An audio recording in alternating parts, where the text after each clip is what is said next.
আজকের এই ভিডিওটা অতি গুরুত্বপূর্ণ।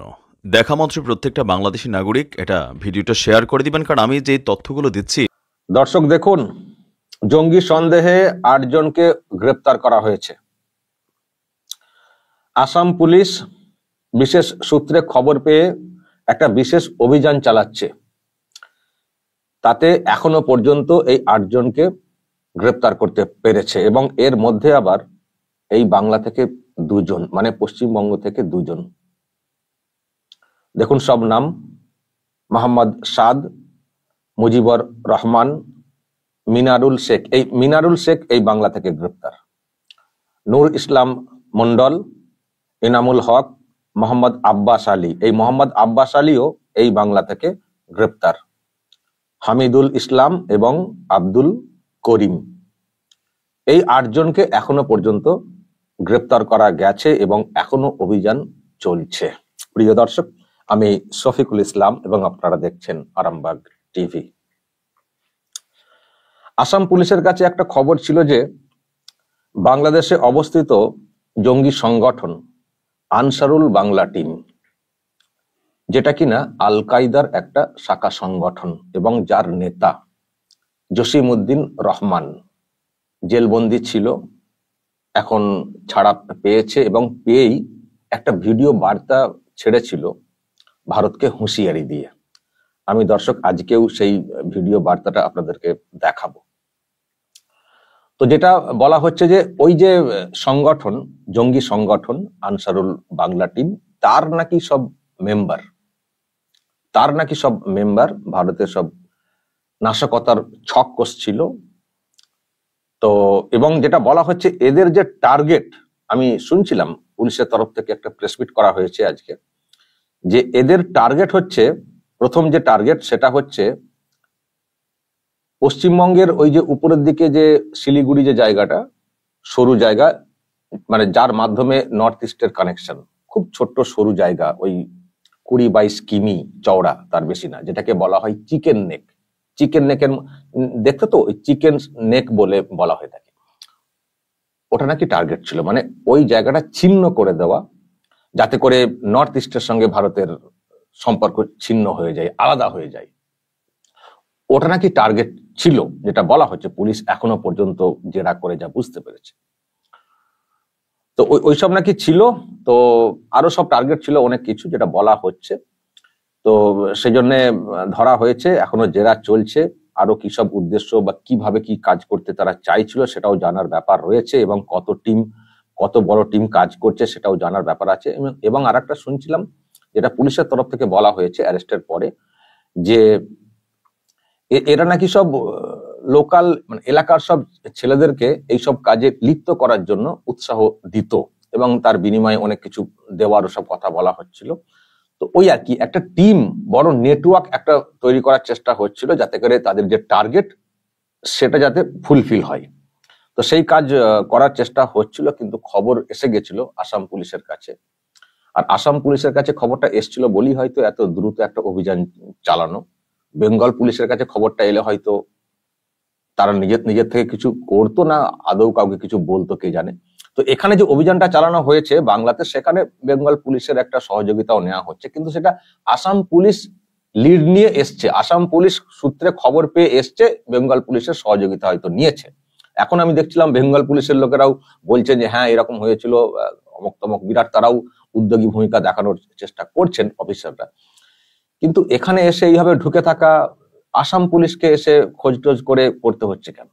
আর আসাম পুলিশ যদি খবরটা পেতে পারে, সেই খবর বেঙ্গল পুলিশের কাছে আগে থেকে থাকে না কেন? আসাম পুলিশ একটা বিশেষ অভিযান চালাচ্ছে, বেঙ্গল পুলিশ কেন সেটা নিয়ে কিছু আগে থেকে করতে পারলো না বা জানতে পারলো না? ফলে মানে জেনেছে কি জানেনি সেটা একটা প্রশ্ন, আর জানলেও মানে চুপ করে বসে ছিল কিনা কে জানে। আসাম পুলিশ না এগোলে আদৌ বেঙ্গল পুলিশ এগোতে কিনা সেটাও একটা প্রশ্নের। তো যাই হোক, এখন যেহেতু আসাম পুলিশ একটা বিশেষ অভিযান শুরু করেছে, একটা নামও দিয়েছে প্রঘাত বলে একটা নাম দিয়েছে। তো সেই অভিযান এখন চালাচ্ছে আসাম পুলিশ, এবং বিভিন্ন জায়গাতে তারা যেখানে যা সব কানেকশন পাচ্ছে ছুটছে, তো ধরপাকড় শুরু করেছে। আসলে ধরপাকড় তো করতেই হবে, কারণ যে ধরনের টার্গেট, ভারতের অন্দরে একটা অস্থিরতা তৈরি করা এবং ওই যে চিকেন নেকটা কেটে দিয়ে ভারতের সঙ্গে নর্থ ইস্টকে বিচ্ছিন্ন করে দেওয়া একটা টার্গেট, মারাত্মক একটা টার্গেট, এবং সেই কাজে যুক্ত হওয়ার জন্য লোকাল ছেলেদেরকে উদ্বুদ্ধ করা, তাদেরকে কানেক্টেড করা, এই যে ব্যাপারটা, এটা তো খুবই ভয়ঙ্কর একটা ব্যাপার না? তো সেই জন্য আসাম পুলিশ তড়িঘড়ি একেবারে অভিযানে নেমে পড়েছে এবং যেখানে যাদের সাহায্যের প্রয়োজন রয়েছে যে পুলিশের, তাদেরও সহযোগিতা চাওয়া হচ্ছে, যাতে করে এর যে পুরো নেটওয়ার্কটা, যাতে করে এটা পুরো ভেঙে দেওয়া যায় বা ধরে ফেলা যায় বা উপরে ফেলে দেওয়া যায়, সেই চেষ্টা চলছে। আমি দর্শক আপনাদেরকে ওই যে ভিডিওটা যেটা বলছিলাম, ওই ব্যক্তি জসিমউদ্দিন রহমান, তার বক্তব্যটা আজকে আরো একবার শোনাবো, যে কিছুদিন আগে কেমন হুঁশিয়ারি দিয়েছিল ভিডিও বার্তার মাধ্যমে, হাসপাতালে বসে বসেই, মানে প্যারোলে না কিসে মুক্তি পেয়েছে, তো হাসপাতালে বসে বসেই একেবারে হুঁশিয়ারি দিয়ে একটা ভিডিও, আমি সেটা আপনাদেরকে আজকে আরো একবার শোনাবো। আমি আগে আপনাদেরকে শুনিয়েছি, তো আজকে আরো একবার শোনাবো যে কি ধরনের বক্তব্য রাখা হয়েছিল, এবং সেখানে ভালো করে শুনবেন, তাদের যে টার্গেট, তার মধ্যে তাদের সহযোগী হিসেবে এই রাজ্যের মুখ্যমন্ত্রীকেও তিনি একই বন্ধনে বেঁধেছিলেন। মানে আমি আপনাদেরকে শোনাই কি কি বলা হয়েছিল সেই ভিডিওতে, তাহলে বুঝতে পারবেন যে এই রাজ্যের মুখ্যমন্ত্রী মমতা বন্দ্যোপাধ্যায়কে তারা কোন চোখে দেখে। আমি ভারতকে সাবধান করে দিচ্ছি, বাংলাদেশের দিকে খবরদার কুনজর দিবে না। বাংলাদেশ সিকিম ভুটান নয়, বাংলাদেশ 18 কোটি মুসলিম জনতার, তাওহিদি জনতার দেশ। এদেশ একটি মসজিদ, এটা আমাদের পবিত্র ভূমি। এদিকে যদি চোখ তুলে তাকাও, সে চোখ উপড়ে ফেলা হবে। এদিকে যদি পা বাড়াও, সে পা ভেঙে দেওয়া হবে। এদিকে হাত বাড়াও, হাত কেটে নেওয়া হবে। যদি বাংলাদেশের দিকে এক পা বাড়াও, আমরা 7 সিস্টারকে বলে দেব, চায়নাকে বলে দেব, চিকেন নেক বন্ধ করে দাও। 7 সিস্টারকে স্বাধীনতার আন্দোলনে ঝাঁপিয়ে পড়তে বলো। কাশ্মীরকে বলবো, তোমরা স্বাধীনতার জন্য তৈরি হও। पाकिस्तान अफगानिस्तान से मैं कहता हूं कि तुम कश्मीर के साथ मदद करो, कश्मीर के आजादी के लिए काम करो। আমরা পশ্চিমবঙ্গের মমতা ব্যানার্জিকে বলবো, আপনি বাংলাকে মোদির রাজত্ব থেকে মুক্ত করে স্বাধীনতা ঘোষণা করুন। এভাবে ভারতের প্রত্যেকটা প্রদেশ, খালিস্তানি সেই শিখদেরকে বলবো, তোমাদের সময় এসেছে, এখনই তোমরা স্বাধীনতার ডাক দাও। সারা অঞ্চল থেকে এই হিন্দুত্ববাদী আন্দোলনকে ধ্বংস করে দিয়ে, ভারতকে টুকরো টুকরো করে দিয়ে, ইনশাআল্লাহ এই তাওহিদি জনতা দিল্লির মসনদ পর্যন্ত আবার দখল করবে। এই বক্তব্য ছেড়েছিল জেল থেকে মুক্তি পেয়েই, মানে হাসিনার পতনের পরে জেল থেকে মুক্তি হয়েছে, তারপরই এই বক্তব্য ছাড়া হয়েছিল। এবং আপনারা শুনলেন মমতা ব্যানার্জির কথাও বলা হয়েছে, তাকে বলবো পশ্চিমবঙ্গকে স্বাধীন করে নিতে হবে।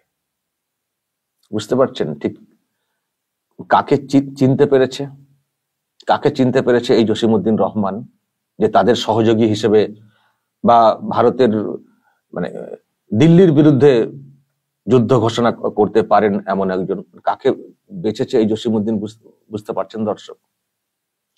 ওই চিকেন নেকের কথাও বলা হয়েছিল। তো যখন এই ভিডিও সামনে এসেছিল, আপনারা অনেকে বলেছিলেন যে ধুর, কে কোথায় পাগলের মতো বকছে। কিন্তু আজকে কি দেখছেন, শুধু বলা না, শুধু থ্রেড দেওয়া না, ভিতরে ভিতরে কাজও তারা চালাচ্ছিল বা চালাচ্ছে, হয়তো এখনো ধরা হয়তো পড়েছে 8 জন, এখন আবার আরো কতজন ছড়িয়ে ছিটিয়ে আছে কে জানে। তো আমি কেন এইগুলো দেখাই, আপনারা অনেকে বলেন এই বাংলার বা এই দেশের যে দূর, সব পাগলের মতো, সব ওদের কথার কি গুরুত্ব আছে। আমি বলি যে শুনতে হয়তো লাগছে যে বিরাট সাহস দেখানোর চেষ্টা হচ্ছে, মুখে ফুটানি সব লাগছে, কিন্তু সবটাই উড়িয়ে দেওয়ার মতো না। যেমন আমরা বিরাট করে গুরুত্ব হয়তো দেব না, গুরুত্ব বলতে কি আর করবে, মানে ফুটানি সেটা আমরা বুঝতে পারছি, কিন্তু তার সঙ্গে আমি যে কথাগুলো বলে আসি যে আমাদের যে বিরাট কিছু ক্ষতি করে দেবে তা না, কিন্তু ক্ষতি করার চেষ্টা করতে পারে, এবং সেই চেষ্টাতে কিছু ক্ষতি, কিছু আঘাত, কিছু ক্ষত সেটাও তো হতে পারে। তো আমাদেরকে সেই দিকটাতে সজাগ থাকতে হবে। তা আজকে তো সেগুলো হচ্ছে। হাসপাতালের বেডে বসে হয়তো এরকম নিছকে একটা হুমকি মনে হয়েছিল আমাদের, কেউ কেউ আপনারা মনে করেছিলেন, কিন্তু আজকে তো লিঙ্ক তো মিলছে, প্রমাণ তো মিলছে, যে হুঁশিয়ারি যেভাবে দেওয়া হয়েছিল, যে সংগঠনের নাম বলা হচ্ছিল, মিলছে তো। পুলিশ যে ধরছে সেখানে তো কথাগুলো তো উঠে আসছে। ফলে সবকিছুকে উপেক্ষা করে দেওয়া যায় না। এবং এই যে মমতা ব্যানার্জির নামটা কেন নেওয়া হয়েছে, মমতা ব্যানার্জির নামটা কেন নেওয়া হয়েছে, এবং আমি তো সেই জন্যই বলছিলাম যে এই খবর কি বেঙ্গল পুলিশের কাছে আসেনি, যেটা আসাম পুলিশের কাছে এসছে, যে এরকম কিছু একটা চলছে?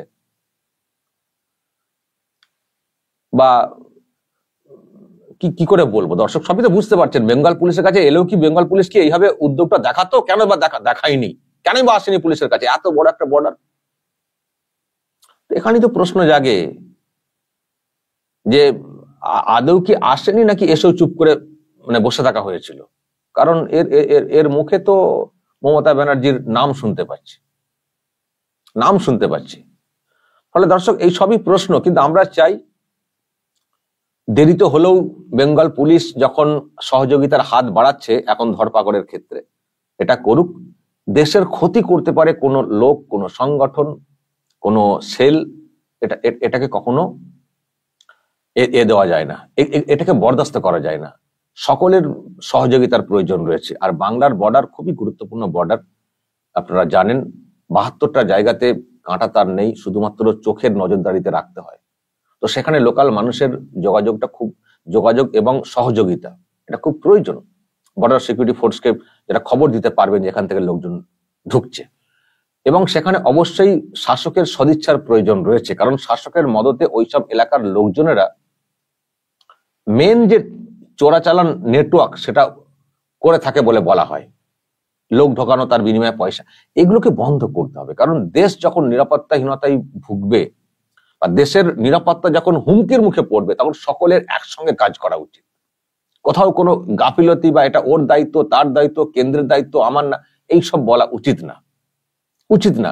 যে ধরনের সব খবর সামনে আসছে, গ্রেপ্তারের বিষয়টা সামনে আসছে, এটা কিন্তু ওইরকম আলগা করে সবাই ছেড়ে দেবেন, এটা কিন্তু